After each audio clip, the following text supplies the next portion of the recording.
kakati otengere mu maaso mawulire ag'enkizo kusatu nate era abantu batandika okuyita nti owakuno koyi oba ofuuse mubbi fuluku. Waliwo omuvubuka omu yakwatiddwa mu kitundu eky'Ekabowa agambibwa okuba nti aliko embulabuzi 5 ze yabba mu biseera eby'amanzaali ga Yidi. Tabbulu zaali zitwala abantu akalaggalagga ye ng'ali mu kisiba anyakulayo mbuzi.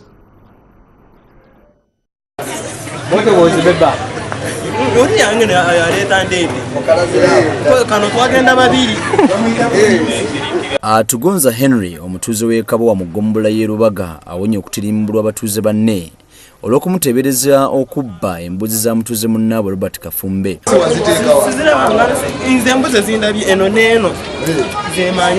Okusinziira ku Kafumbe, embuzi eziwerera ddala 5 zaabula mu biseera by'amanzaali ga Eid al-Fitr ku nkomerero y'ekisibo ky'Abasiraamu. Abaana b'embuzi wabateekawo yagireeta bwate ng'eri ku booda yaleeta emu yagireeta ku booda n'ansanga wali ate erimu agibba nangi eri yabulaaka magibba nangi era erinnya lye sirumanyi. Nannyini mbuzi Kafumbe era agamba nti embuzi zino zabbibwa mu kisibo we ziriira era amangu ddala n'atwala okwemulugunya kwe ku poliisi y'e Kabowa. Bano bamaze embuzi ku kyalo bano guluddemu nenga ebula nolowooza tebambwaza agiriridde ku ttale bwe kityo.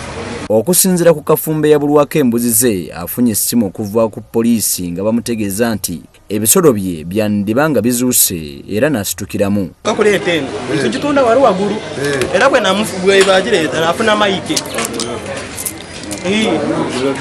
Kubira poliisi y'ewankulu yawana e Kabowa tujeebaza omulimu gwe yakoze ogw'amaanyi okutukwatira abantu abo abamaze ebbanga batigono.